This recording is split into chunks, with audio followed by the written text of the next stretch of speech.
Bonjour et bienvenue sur Comics Code pour un nouvel épisode d'une semaine en comics. Une semaine que j'ai passée en compagnie de Miracle Man, à l'occasion de la sortie chez Panini Comics de l'Omnibus qui reprend l'ensemble des épisodes écrits par le scénariste originel, c'est-à-dire Alan Moore, qui souhaite plus depuis un bon bout de temps déjà que son nom soit associé à Marvel Comics. Et donc, je me suis dit que c'était l'occasion de revenir sur l'histoire de ce personnage, une histoire qui est quand même assez compliquée, pour pas dire carrément bordélique. Déjà, pendant longtemps, Miracle Man, c'était le comic book culte dont tout le monde avait entendu parler, mais que personne n'avait lu, à part quelques heureux collectionneurs qu'on regardait avec admiration et quand même une bonne dose d'envie. Alors, pour les lecteurs français, l'affaire a été vite réglée. Il y a eu une tentative de publier la série en France à la fin des années 80, chez Delcourt, en 1989, un petit volume qui reprenait l'intégralité du premier arc. Et puis, ça s'est arrêté là.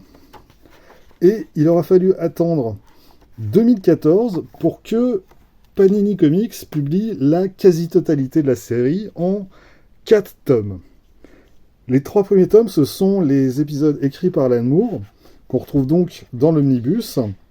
Et le 4e tome, c'est l'arc The Golden Age, par Neil Gaiman et Mark Buckingham. Alors, tout ça est épuisé depuis un bon moment, et ça se vend quand même très cher sur le marché de l'occasion, en particulier le 4e tome que Panini n'a pas l'air pressé de vouloir rééditer. Et donc, revenons aux origines de Miracle Man, et pour ça, il faut quand même remonter très très loin, parce que avant Miracle Man, il y avait Marvel Man, et avant Marvel Man, il y avait Captain Marvel. Et là, on parle du Captain Marvel original, celui lancé aux États-Unis par l'éditeur Fawcett en 1940, qui a été un gros succès, qui a été un très gros succès, à tel point que l'éditeur de Superman, qui s'appelait pas encore DC Comics à l'époque, a pris ombrage de ce succès et a décidé de faire un procès en plagiat à Fawcett. Et ça a duré des années, jusqu'au début des années 50, et finalement, Fawcett a fini par laisser tomber et a renoncé à publier les aventures de Captain Marvel. Il faut dire qu'à l'époque, au début des années 50, les super-héros étaient au creux de la vague, et ça valait plus vraiment le coup de se battre pour un titre de moins en moins rentable. Par contre, il y a un éditeur dont ça faisait pas du tout les affaires, c'est Len Miller, qui publiait les aventures de Captain Marvel en Grande-Bretagne, où par contre ça continuait de se vendre très bien. Et donc, Len Miller a l'idée de demander au dessinateur et scénariste Mick Anglo de créer un ersatz de Captain Marvel, et Mick Anglo va donc créer Marvel Man, qui effectivement ressemble vraiment beaucoup à Captain Marvel. On retrouve une de ses aventures dans l'Omnibus, écrite par Mick Anglo et dessinée par Don Lawrence. Une histoire qui date de 1956. Et alors quand je disais que Marvel Man ressemblait beaucoup à Captain Marvel il obtenait ses pouvoirs en prononçant le mot Shazam, et ben Marvel Man va faire pareil en prononçant le mot Kimota, autrement dit atomique à l'envers. Et il est entouré de quelques acolytes, à savoir Kid Marvelman et Young Marvelman. Et donc, en Angleterre, Marvelman va remplacer Captain Marvel pendant un peu moins de 10 ans, jusqu'en 1963, date à laquelle il va disparaître des kiosques, faute de ventes suffisantes. Fin de l'histoire. Jusqu'en 1982, date à laquelle est lancée une nouvelle revue, baptisée Warrior, dans laquelle on va retrouver plusieurs histoires à suivre, dont Marvelman. Warrior, c'était une anthologie périodique, comme 2000 AD, qui était publiée par l'éditeur Deathskin chez Quality Communication. Et Deathskin avait bossé avant ça comme éditeur chez Marvel UK, avant de décider de lancer sa propre maison d'édition. Et Quality, c'était un éditeur qui n'avait pas de gros moyens, mais qui a su attirer des scénaristes et des dessinateurs de talent, parce que, contrairement à 2000 AD par exemple, les scénaristes et les dessinateurs conservaient les droits sur leur création. En fait, les droits étaient partagés équitablement entre l'éditeur, le scénariste et le dessinateur, un tiers chacun. Et donc, c'est dans Warrior qu'on a pu lire les nouvelles aventures de Marvelman, écrites par Alan Moore et dessinées dans un premier temps par Gary Leach. Mais on a pu aussi lire V pour Vendetta, toujours par Alan Moore et dessiné par David Lloyd, ou encore Laser et Eraser et Press Button, qui a plus tard été republiée elle aussi aux États-Unis et qui était signée Pedro Henry et Steve Dillon. Pedro Henry, c'était le pseudonyme du scénariste Steve Moore. Et c'est justement Steve Moore qui a conseillé à Deskin de contacter Alan Moore, qui à l'époque n'avait pas encore fait grand-chose, mais qui avait l'idée de reprendre le vieux personnage oublié de Marvelman et d'en faire une version moderne. Et c'est exactement ce qui va se passer. Pour dessiner les nouvelles aventures de Marvelman, Deskin va d'abord proposer la série à Dave Gibbons, qui va décliner l'offre faute de temps. Il va ensuite penser à Brian Bolland, sauf que Bolland, c'est un dessinateur extrêmement méticuleux, mais aussi très lent, et donc pour une série mensuelle, même pour 6 à 8 pages, ça s'annonçait compliqué. Et donc, finalement, Skin va faire appel à Gary Leach, qui bossait principalement pour 2000 AD jusque-là, et qui va devenir par la même occasion directeur artistique de Quality Communication. Et c'est donc le duo Alan Moore-Gary Leach qui va relancer Marvelman presque 20 ans après sa disparition. Encore un petit truc sur Warrior, avant qu'on passe à l'omnibus. En reprenant le personnage de Marvelman, Deskin avait quand même un peu la trouille que ça plaise pas du tout à Marvel et qu'il se prenne un procès. Et du coup, sur les premières couvertures de la revue, le nom du personnage n'apparaît pas. Et en première page de chaque épisode, on avait un texte dans la marge qui précisait que Marvelman n'avait aucun lien avec Marvel Comics, mais que il était la suite d'un personnage créé en 1954. Et donc, l'omnibus. Alors, l'omnibus s'ouvre avec une réédition en couleur d'une aventure du Marvelman d'origine, par Mick Anglo et Don Lawrence à nouveau, une aventure qui ne figurait pas dans Warrior à l'origine, qui avait été rééditée plus tard, en 1984, dans un Marvelman spécial, mais qui sera repris ensuite comme prologue au moment de la publication américaine de la série sous le nom de Miracleman.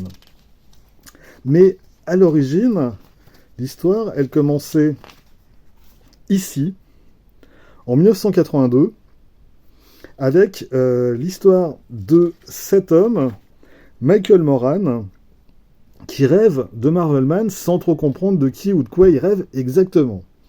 Et ça va pas durer très longtemps, puisque très vite, il va se rendre compte que Marvelman, c'est lui. Et donc, ce premier livre va revenir sur les origines de Marvelman, pourquoi il a disparu pendant 20 ans, qu'est-ce qui lui est arrivé, à lui, mais aussi à Young Marvelman et à Kid Marvelman. Au scénario, Alan Moore va donc réécrire toute l'histoire du personnage, et au dessin, Gary Leach va faire un boulot que je trouve absolument superbe. Mais il y a un problème, c'est que Gary Leach, c'est un dessinateur qui est extrêmement minutieux, mais aussi extrêmement lent. Et que dessiner les 6 pages de chaque nouvel épisode, ça va l'occuper le mois entier. Sauf que, vu les tarifs pratiqués à la page par Quality, ça lui rapportait une misère. Et donc, très vite, il devient évident que Leach ne peut pas continuer comme ça, et qu'il va falloir lui trouver un remplaçant. Et le remplaçant en question, c'est Alan Davis. Alors, Alan Davis, c'est un dessinateur que Alan Moore connaît déjà bien, puisqu'ils bossent ensemble chez Marvel UK sur Captain Britain à la même époque.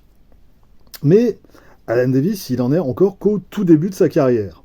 D'ailleurs, à l'époque, c'était même pas son boulot principal. Alan Davis, il bossait comme cariste dans un entrepôt et il dessinait ses planches les week-ends ou pendant son temps libre. Sur les 2 premiers épisodes dessinés par Alan Davis, c'est encore Gary Leach qui fait l'ancrage, histoire d'assurer une transition en douceur.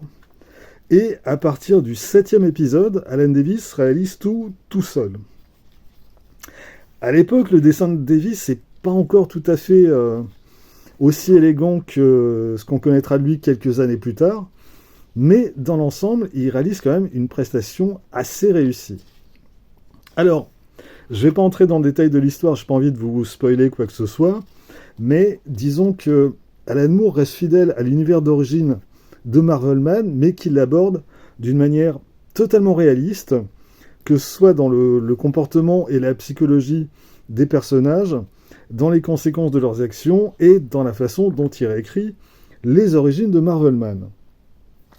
On arrive ensuite au livre 2, qui est toujours dessiné par Alan Davis, et qui, en gros, poursuit les différents fils des intrigues mises en place par Alan Moore, qui va également développer le personnage du docteur Gargunza, qui était dans la série originale la némésis de Marvelman.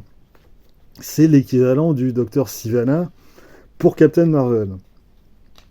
Et puis, après le 7e épisode de ce livre 2, Marvelman va cesser brusquement de paraître dans les pages de Warrior. On est au numéro 21 du magazine, et d'ailleurs Warrior va encore avoir 5 numéros, et va définitivement cesser de paraître au numéro 26, daté de février 1985. Alors, sans rentrer dans les détails, Alan Davis est brouillé avec Alan Moore parce que Moore refusait que Marvel réédite aux États-Unis les Captain Britain qu'ils avaient fait ensemble. Et Davis, lui en a beaucoup voulu parce que il voyait ça comme une opportunité en or pour se faire connaître aux États-Unis et pour y trouver du boulot.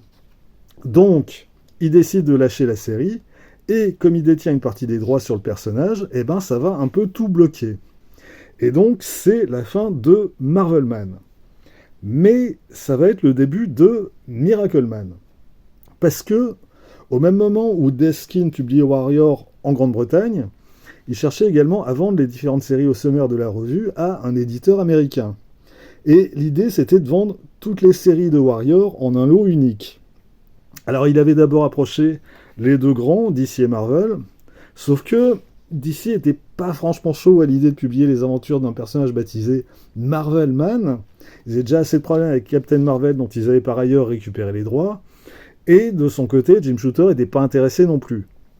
Donc du coup, Skin va ensuite contacter quelques éditeurs indépendants, et il va finir par passer un accord avec Pacific Comics. Sauf que les choses ont traîné en longueur, notamment parce que Davis et Moore continuent de se faire la gueule, et finalement Pacific Comics va mettre la clé sous la porte sans avoir pu rééditer quoi que ce soit. Arrive alors un autre éditeur indépendant, Eclipse Comics, qui rachète les droits des titres publiés par Pacific, y compris ceux de Marvelman. Là encore, les choses ont traîné en longueur.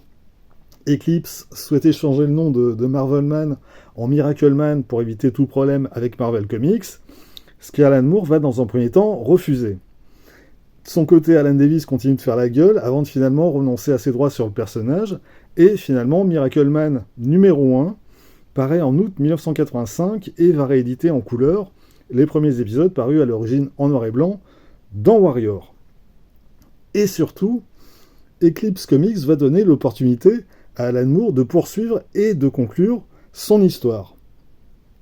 Et à partir de Miracleman numéro 6, en février 1986, on a enfin la suite de l'épisode paru dans Warrior numéro 21, soit quand même 1 an et demi plus tôt. Et alors cet épisode et les 2 suivants sont dessinés par un certain Chuck Beckham, un dessinateur qu'on a retrouvé plus tard sous un autre nom, principalement comme scénariste, l'infâme Chuck Austen. Je suis sûr que ça va rappeler d'excellents souvenirs à certains lecteurs d'Uncanny X-Men ou de la Justice League du début des années 2000. Et alors, en tant que dessinateur, Beckham-Austen réalise une prestation plutôt correcte, dans un style qui essaie de rester assez proche de celui d'Alan Davis. Alors, c'est globalement nettement moins réussi, mais ça reste potable. Et ces épisodes vont surtout conclure l'histoire du docteur Gargunza, et ça va se faire de manière mais alors très violente. Alors, Chuck Beckham ne va pas rester longtemps sur Miracle Man, principalement parce que il va se prendre la tête avec son éditrice Kat Ironwood, qui lui reproche de fournir ses planches en retard.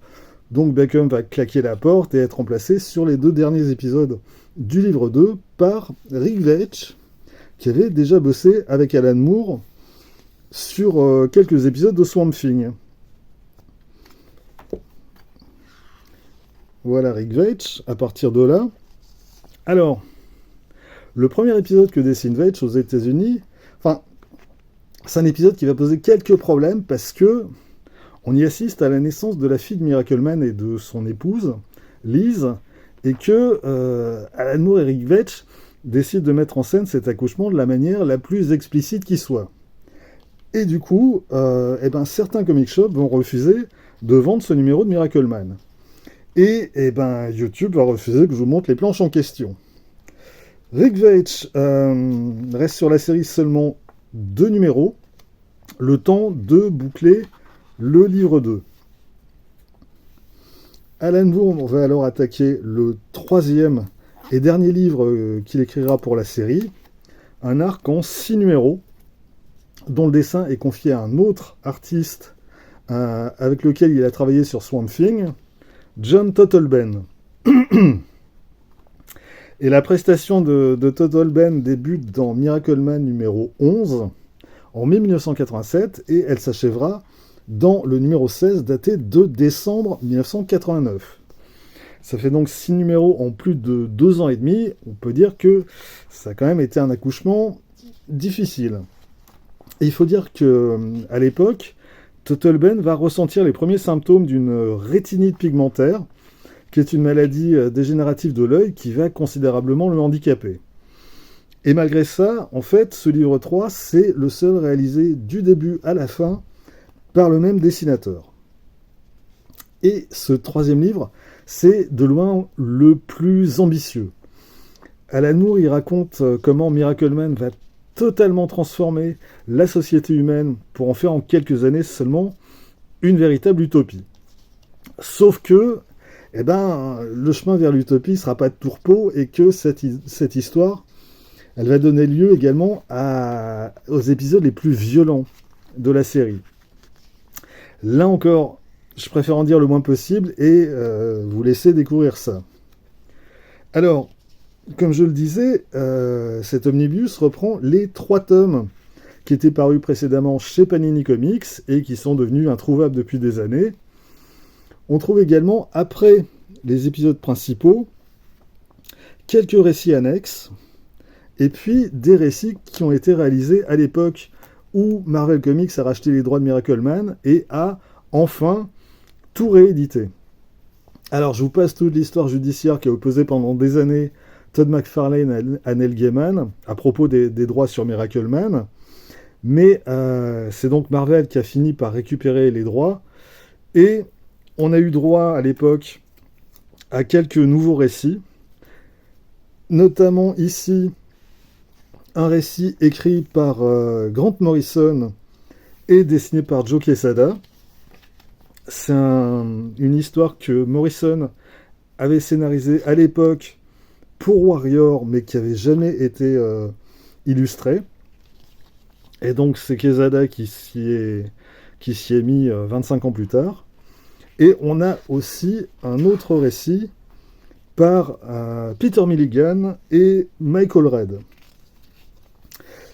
Mais alors, au final, tout ça, tous les épisodes d'Alan Moore, plus ces quelques récits bonus, ça fait à peine 400 pages de BD, donc il n'y a pas de quoi remplir un omnibus.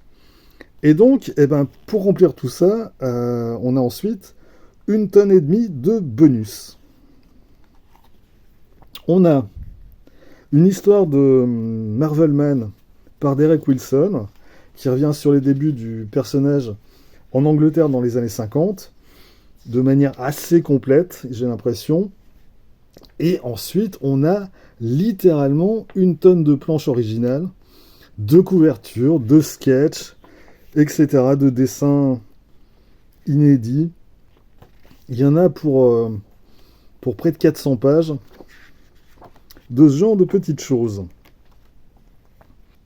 Donc voilà, si vous aviez les premières éditions, à vous de voir si ça vaut le coup de lâcher 70 € pour pas loin de 400 pages de bonus. Sachant que le format des 2 bouquins est exactement le même. Si vous n'aviez pas acheté ces 3 tomes à l'époque, eh ben, ça reste une lecture que je recommande vraiment.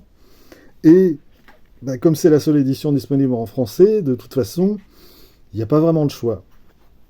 Panini aurait très bien pu publier tous ces épisodes dans un gros deluxe à 40 balles, mais évidemment, c'est pas leur politique. Pourquoi tirer 40 balles au lecteur quand on peut leur en tirer 70 ? Donc, voilà, à vous de voir, quoi. Et puis, maintenant, ce serait bien de rééditer le tome 4, The Golden Age, par Neil Gaiman et Mark Buckingham, sachant que aux États-Unis, Marvel est en train de publier The Silver Age, le deuxième arc inachevé de Gaiman et de Buckingham, qu'ils ont enfin pu reprendre et qui sont en train de conclure 30 ans après la parution des premiers épisodes chez Eclipse. Et aux États-Unis, le hardcover est annoncé pour octobre prochain. Donc, on peut espérer que Panini rééditera The Golden Age en même temps qu'ils publieront The Silver Age. On verra bien. Sinon, il sera toujours temps de gueuler. Voilà, c'est tout pour aujourd'hui. Rendez-vous très vite pour la suite. D'ici là, vous pouvez vous abonner à cette chaîne, laisser un commentaire, partager cette vidéo sur les réseaux sociaux et surtout, lire des comics. Soyez sages et à bientôt.